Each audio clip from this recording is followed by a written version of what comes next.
What roles do angels play in Islam? Now, we've heard of angels through storytelling and movies and other types of religions, but what role is it that they play in our religion? That's what we're going to answer in this week's Q&A video. Let's find out.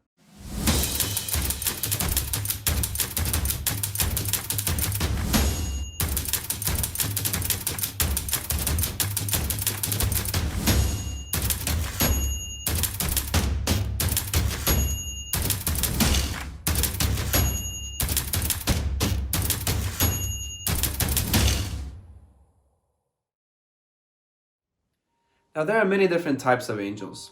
All of them have a separate responsibility that Allah created them for. There's ones that cause the raindrops hitting the ground. There's ones that write down everything that you do. Each and every single one of them has their own job and responsibility. And we can't think of them as Allah's helpers. They're more like just creations of Allah because we know that Allah doesn't need any help. He is the all-powerful. Just like us humans and jinns, angels were also created for the sole purpose of worshipping Allah. We know that our sole purpose is worshipping Him. However, that doesn't just apply to us. Everything in the universe is created so that it can worship Allah.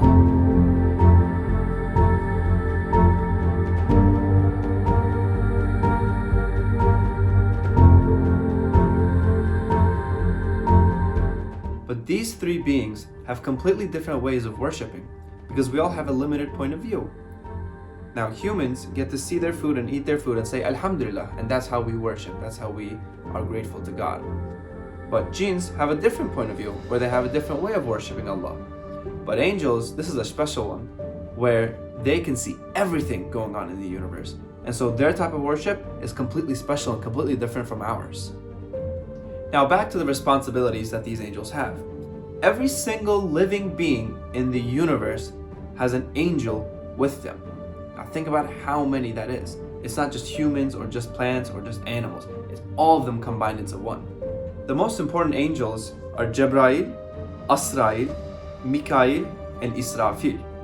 Also, there's angels that write down every single thing that you do all the time, and they're with you 24/7. So we can truly say that we're never alone. Now you may ask, can we see these angels? And unfortunately we can't. Allah made it possible for the prophets to see them, but we cannot because they are light.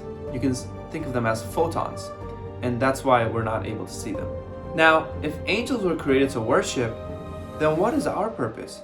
Because like we've mentioned before in other videos, our purpose is to worship Allah. Well, think of the question in this way.